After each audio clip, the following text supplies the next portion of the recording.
It's been interesting to see how the perception of the lone wolf, social context, not terrorism, has changed over the years. The lone wolf is often seen as a romantic figure. If you're a Western man, particularly Australian or American, you know what I mean. We think of the man with no name and Mad Max trappers and wilderness explorers like Jedediah Smith and Jim Bridger, stereotypical rugged masculine loners who come in and save the day before vanishing. We admire and crave the independence and self-reliance they convey. They are unattached, uncontrollable, and free from expectations or social restraints. They live life on their own terms. Others before me have highlighted some problems with this image. It's great to watch in a film, but loners in the real world aren't quite as appealing. Humans are social creatures, and to reject all social ties in favor of unbridled individual liberty is to renounce some natural inhibitions. As much as men love the lone wolf, they also love the idea of brotherhood and friendship. The dichotomy reflects competing values men must balance, maintaining their individual identity within a collective group while assimilating into it. Lone wolves are frequently antisocial and suffer from psychological problems. For the record, this isn't the same as being introverted and in need of quiet space to recharge.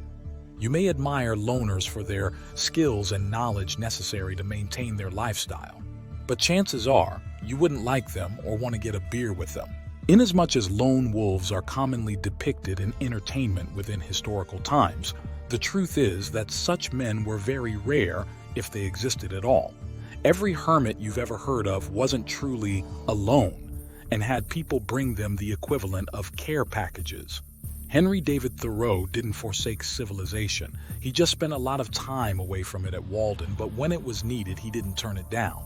Dick Proenneka from the documentary Alone in the Wilderness wasn't truly alone. A friend paid regular visits and flew in supplies and material, and he traveled back to see family. Lone wolves were more akin to King Nebuchadnezzar from the Bible, men reduced to an animal-like state and societal outcasts. At the same time, I suspect we will see more and more men adopt a lone wolf lifestyle for a variety of reasons. As we shift away from a crypto-matriarchal society toward an avowed one, men will be discouraged more and more from forming any meaningful relations in whatever male-only environments are left. The destruction of male spaces has robbed men of the critical opportunity to build strong rapport and deeper connections with each other in a masculine manner. Any attempts to do so in converged spaces are opposed by enforcers of the matriarchy, who ensure that male behavior is first filtered through the feminine. In other words, men will only be allowed to build relations with each other if the feminine imperative is first acknowledged, and typically that is by conforming to the female preferred form of communication and interaction.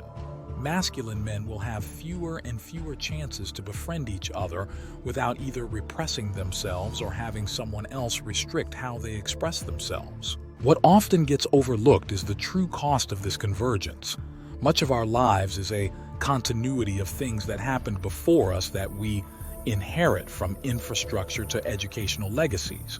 Robbing men of these spaces cuts them off from that continuity, from establishing the kind of plain yet important social networks that are more valued than one might imagine. Like trees, men are sturdier and resilient when the roots go deep. Some may say, build your own spaces, but such sentiment is unrealistic in almost all cases. Doing something new requiring not only money and time, but without established rules, customs, and traditions, you risk endless debate and feuds over how it should be and look. Further, it takes the kind of collaboration men today really seem to be incapable of doing. At best, modern men are either maintenance workers or amateurs. They are capable of maintaining an institution or slowing the degradation, but they're not construction workers or architects. The easier response to the destruction of male spaces is to simply check out. Fellow masculine geek Aaron Clary has documented his futile efforts to play Dungeons and Dragons with people in real life, and I'm sure most of you reading this have had similar frustrating experiences. The second element is that if you're an emotionally mature man, you'll find paltry few companions. With the matriarchy comes juvenile behavior.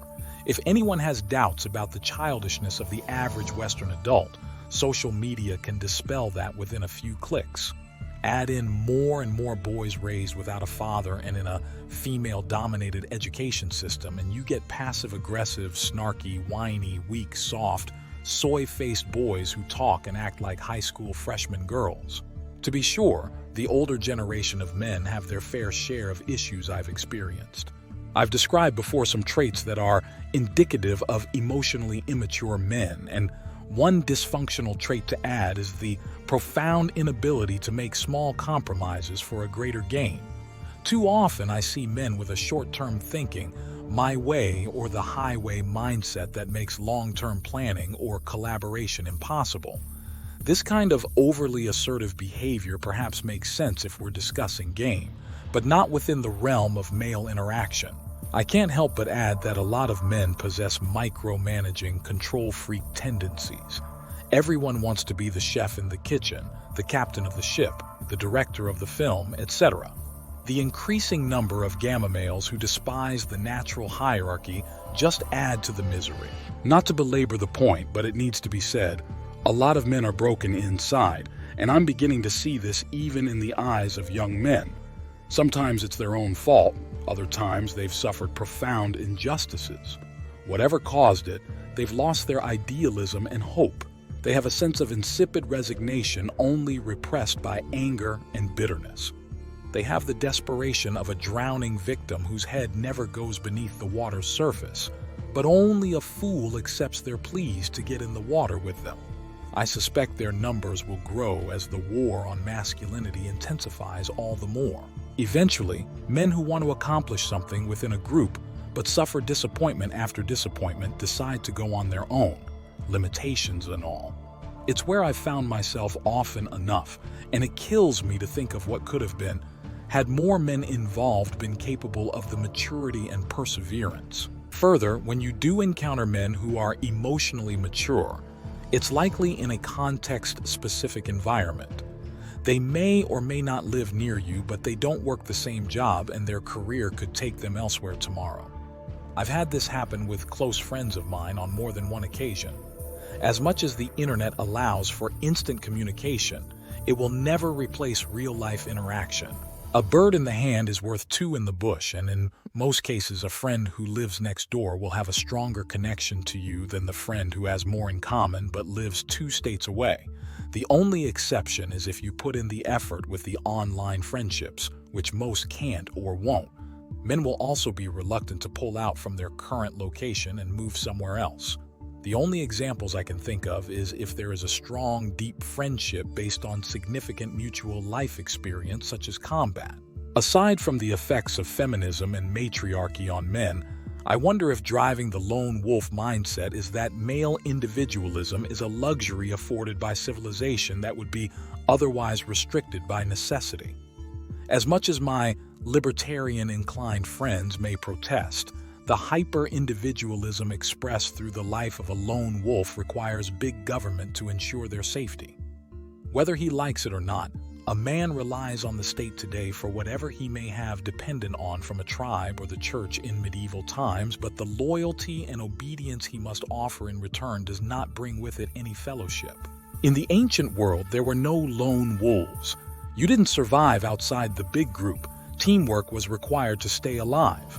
But nothing really monumental happens when that classic car club you wanted to start goes nowhere, or the weekly tabletop game night at your house dies after 1 or 2 sessions due to flaking or petty disagreements. I've seen this phenomenon myself.